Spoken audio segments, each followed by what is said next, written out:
تازه خبر د طالبانو د قطر دفتر غړي محمد نبی عمري زوی عبدالحق عمري د افغان ځواکونو سره مخامخ جګړه کې ووژل شو. دا د محمد نبی عمري دریم زوی دی چې تازه یې واده کړی و. د محمد په نوم یو تنکی د مور د غېږې زوی پاتې شو.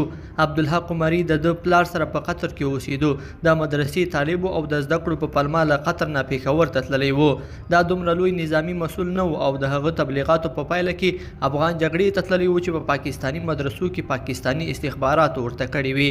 محمد نبی عمري د افغانستان د جګړې پلوی طالب مشر نه دی، بلکې د ډیری نورو طالبان مشرانو په څیر د جګړې په هغه سرخ کېنولی دی چې جلوي د ده او د ته ورته د طالبانو په لاس کې نه دی. د مرداري جګړې د ډیرو افغانانو ککرۍ خاورې کړې.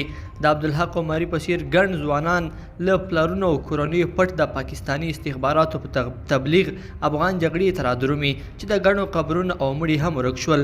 عبدالحق عمري په کلیواله کوچۍ کورنۍ کې زیږېدلی و. د طالبانو د امارت له ړنګېدو وروسته یې پلار محمد نبی عمري د زندان او د نړۍ د بد زندان ګونتنامو بندي شو. چې پلار یې راخلاص شو، ماشوم زوی یې زلمی شوی و او کوژده واده یې ورته وکړ.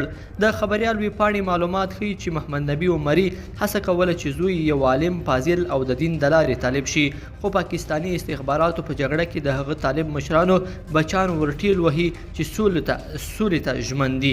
عبدالحق عمري پرون په خوست ولایت کې د افغان ځواکونو وواژه او فاتحه یې نن په قطر کې د محمد نبی عمري په کور کې روانه ده. لیدونکو په دې هیله چې دا مطلب به مو راسره تر پایه پورې لیدلی وي. کومه دغه ویډیو خوښه شوې ویډیو لایک کړئ، د سره او چینل سبسکرایب کړئ. تر بیا خو وخت